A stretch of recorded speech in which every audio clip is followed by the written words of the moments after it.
ये कहानी है 3 सैनिकों की जिनका प्लेन समंदर के ऊपर अचानक रास्ता भटक गया। मौसम खराब हो चुका था और चारों तरफ सिर्फ पानी ही पानी था। कप्तान मार्क ने अंदाजे से हवा और लहरों का रुख देखा। उसे लगा जहाज शायद उस दिशा में होगा, लेकिन आधे घंटे की उड़ान के बाद भी कोई जहाज नहीं मिला। अब हालात और भी बुरे हो गए। फ्यूल टैंक खाली होने को था। वो एक आखिरी बम भी समंदर में गिरा देते हैं ताकि वजन हल्का हो जाए। तभी मार्क अपने 2 साथियों को इशारा करता है, तैयार हो जाओ, हमें समंदर में इमरजेंसी लैंडिंग करनी होगी। ये तीनों कभी नहीं सोचे थे कि जिंदगी में ऐसा दिन भी आएगा। सांसें तेज, दिल की धड़कन तेज। लेकिन मार्क को प्लेन उड़ाने का सालों का तजुर्बा था। उसने इतनी स्मूथ लैंडिंग की कि बस चमत्कार ही कहो। एक साथी को थोड़ा जख्म आता है, बाकी दोनों बिल्कुल सही सलामत बच जाते हैं। लेकिन खतरा अभी खत्म नहीं हुआ था। प्लेन अब भी धीरे धीरे डूब रहा था। मार्क सबसे पहले ऊपर की हैच खोलता है और बाहर कूदता है। फौरन इन्फ्लेटेबल बोट निकालता है। बाकी दोनों सामान समेटने लगते हैं। लेकिन तभी पास्टुला का बेल्ट अटक जाता है। पानी अंदर भरने लगता है। वो घबराता है, हांफता है। आखिरकार सीट बेल्ट खोलकर ऊपर की ओर तैरता है। कुछ ही सेकंड में वो और उसका साथी समंदर की सतह पर होते हैं और प्लेन धीरे धीरे पानी में समा जाता है। अंधेरे में तीनों एक छोटी सी नाव में बैठे हैं, थके हुए लेकिन जिंदा। सुबह होते ही वो मजाक में कहते हैं, ओ चलो कॉफी पीते हैं। कहने को हंसी मजाक था, लेकिन डर उनके चेहरे से साफ झलक रहा था। तभी उन्हें दूर आसमान में एक प्लेन दिखाई देता है। सब खुश हो जाते हैं। लगता है बचाव टीम आ गई है। मार्क कहता है, पैराशूट निकालो, दिखाना होगा हमें। लेकिन फिर झटका लगता है। उनके पास पैराशूट था ही नहीं। तो फौरन फ्लेयर निकालो। लेकिन दूसरे साथी की भी जवाब, वो भी नहीं लाया मैं। अब उनके पास सिर्फ हाथ हिलाना और चिल्लाना ही बचा था। 2 मिनट तक लगातार चिल्लाते रहे, लेकिन बचाव विमान ईंधन कम होने की वजह से वापस चला गया। अब सन्नाटा था और वही 3 लोग जो अब समझ चुके थे कोई नहीं आएगा। मार्क समझ चुका था अब अपनी जान खुद बचानी होगी। सारा सामान चेक किया गया, ना खाना ना पानी, बस कुछ पुराने टूल्स और एक 1900 रेसिन का बना हुआ लाइफ बोट। पास्टुला हैरान था, ये बोट टिकेगी भी? मार्क कहता है, जूतों का भी वजन है, उतार दो सब। वो दोनों अपने जूते समंदर में फेंक देते हैं, लेकिन मार्क अपने जूते बचाकर रखता है। कहता है, जब मदद लेने जाना होगा तो नंगे पैर कैसे जाऊंगा। साथी मुस्कुराते हैं, मान जाते हैं। शाम होते होते प्यास हद से ज्यादा बढ़ जाती है। मार्क एक फैसला करता है, वो अपना पेशाब करता है और जूते में भरकर पी जाता है।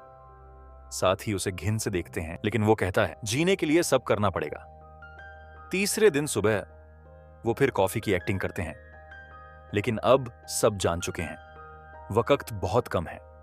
मार्क कहता है, हमें मछली पकड़नी होगी। ऑल्ड्रिच एक धागा निकालता है।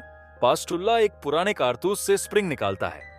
उसे मछली के कांटे की तरह मोड़ते हैं। फिर अपनी लाल स्कार्फ से थोड़ा कपड़ा काटते हैं और नकली चारा बनाकर समंदर में डालते हैं। कई मिनट बीत जाते हैं। अचानक हाथ में जोर से झटका लगता है। मछली फंसी है। दोनों पकड़ने लगते हैं, लेकिन झटका इतना तेज होता है कि लाइन ही टूट जाती है। अब सब शांत हैं, पर उम्मीद अभी बाकी है। ऑल्ड्रिच हैरान था।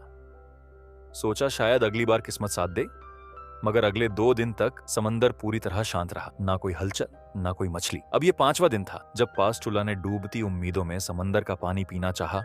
मार्क ने झट से उसे रोक दिया। मार्क जानता था समुद्र का पानी पीना मौत को बुलावा देना है। ऑल्ड्रिच ने मायूसी में सवाल किया, अगर हमें हवा का रुख भी नहीं पता तो हम किनारे तक कैसे पहुंचेंगे? मार्क ने जेब में हाथ डाला और अचानक उसकी आंखों में चमक आ गई। निकाली एक पेंसिल, जो उसके लिए उस वक्त किसी खजाने से कम नहीं थी। फौरन एक लाइफ जैकेट पर उसने एक नक्शा बनाया। हवा की दिशा और पानी की धारा को ध्यान में रखते हुए वो समझ गया कि अगर सब कुछ ठीक रहा तो कुछ ही मील दूर एक द्वीप है। फिर उन्होंने बनाया एक देसी सी एंकर, ताकि अगर हवा बदल भी जाए तो वो अपनी दिशा पर बने रहें। अब सब कुछ उस नक्शे और उस एंकर पर निर्भर था। दिन गुजरते गए, पानी अभी भी नहीं मिला। वो चुपचाप आसमान की तरफ देखकर दुआ मांगते रहे।